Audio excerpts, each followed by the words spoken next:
I have to say, I think it's been an absolutely fascinating day. Very, very thought-provoking.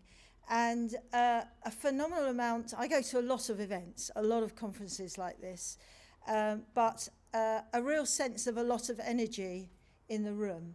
And I think what the West Sussex Growers and the guys behind this and John that have organised it is you've really given us a fantastic window into the future today. You've challenged us.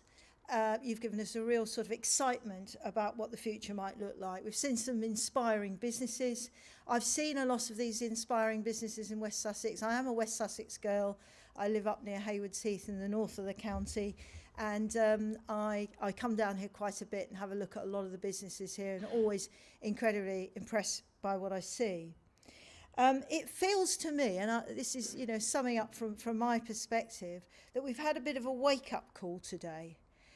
Both for our individual organisations and our individual businesses, but also for the horticulture sector as a whole. Particularly a wake-up call around the scale of the opportunity that this sector is looking into. I'm really heartened by that. A lot of the messages that we've heard have been that we know that we're facing seismic change in horticulture and indeed in agriculture. In fact, we say that every area of our business and the world in which we operate is going to change. Things are not going to be the same.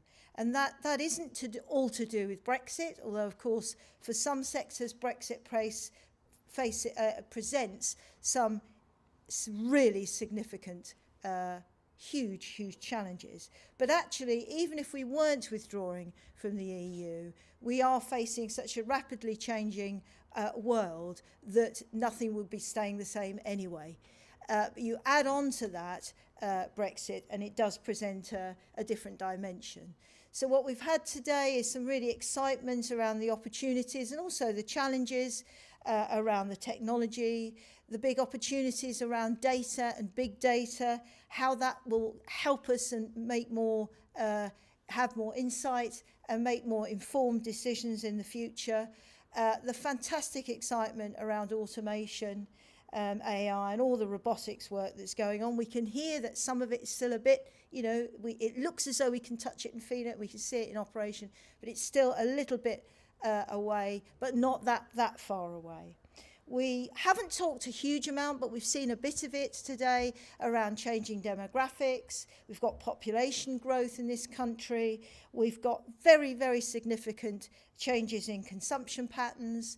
We've got a very protectionist trade environment that we're going into, particularly with what's happening with Trump, etc., all of which ultimately could have big impacts.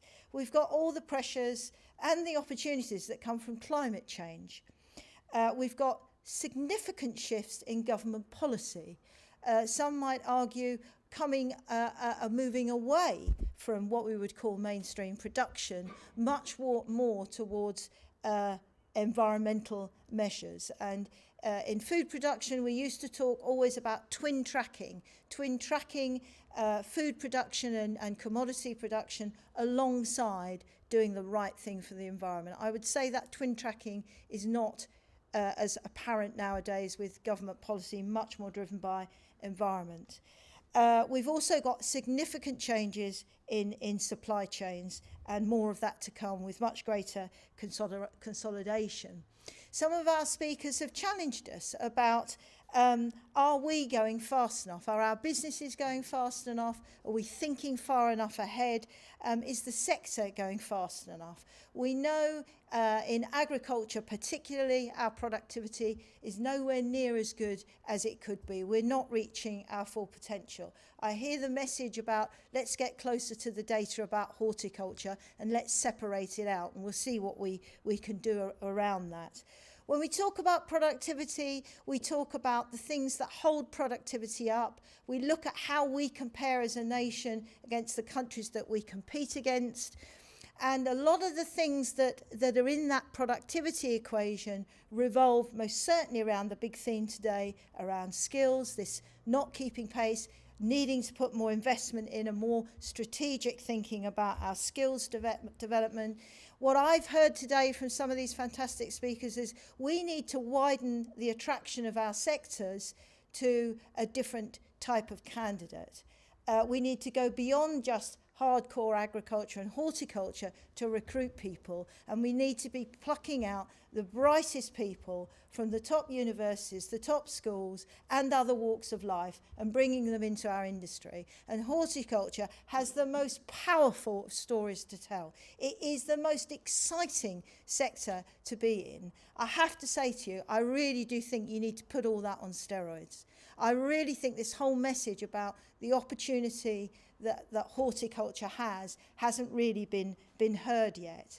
And there's an awful lot more that could be done if we could get the industry to come together more, act more collectively, get the key organisations to work in a more cooperative way. If you think about how we market and promote horticulture as a place to work and as a vibrant, dynamic industry, it's not on the scene yet. And yet, actually, the landscape in which you're operating in, the policy agenda, the health agenda, it absolutely fits with this perfectly. Horticulture is the zeitgeist. You are sitting on it. You've got the solutions to the obesity challenge, to the big health agenda that's coming on, to the environmental and sustainability. You've got a lot of the answers. The millennials who don't want to eat so much red meat anymore, but they're looking to vegetarian diets.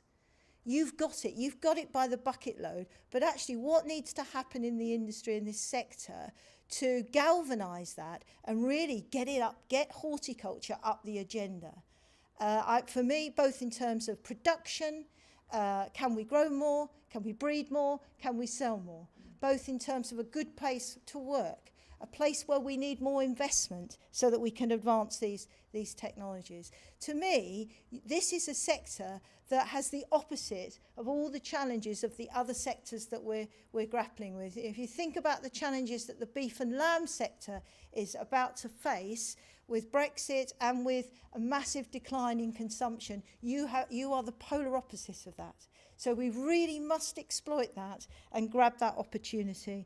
And then, of course, at home, we have population growth and we're not producing as much. We're importing a lot of product when we have the landscape, the climate, the soils, and the capability to grow more. So my challenge to you is, and we've heard it a bit from some of the speakers, we should be prepared to challenge ourselves because this is a sector that is sitting on the most phenomenal opportunity. I absolutely agree with Kit, and this is a big drum that I'm beating at the moment. I think we have to get more youth in prominent positions in our industry, both in horticulture and in agriculture. I'm absolutely desperate for more young people on my sector boards and in my teams. I'm absolutely desperate for it. If you want to, please come and be part of the change. I've got sector boards. I've got 6 sector boards at the HDB and 1 main board. They're sitting in meetings, making massive decisions about the future that's going to affect all the young people. And actually, I haven't got any young people in the room. So I really, really do need that Youthquake piece to happen. I think really that's all I wanted to say. I said a little bit about skills earlier. There is this consultation underway at the moment about the future of the levy boards. We collect about £60 million a year across our 6 sectors, 3 crop sectors, of which horticulture is one, and 3 livestock sectors. And I can't think of a better time for government to be doing a review and ask some questions and to consult the industry about the future of the levy and how it could be used and applied in a more effective way in the future. There's 2 more weeks, I think, left before the closing date. Have a look at the DEFRA site or indeed the HDB website where you'll see the link. There's a set of questions there. Your views and opinions either collectively or as individual businesses will carry a lot of weight. So please do get involved, have your say it as it is. We're grown up, say it exactly as it is. And finally, I'd just like to say a huge thank you to John and the team and everybody that's organised today. I think it's been absolutely spectacular. So well done. Should we have a round of applause?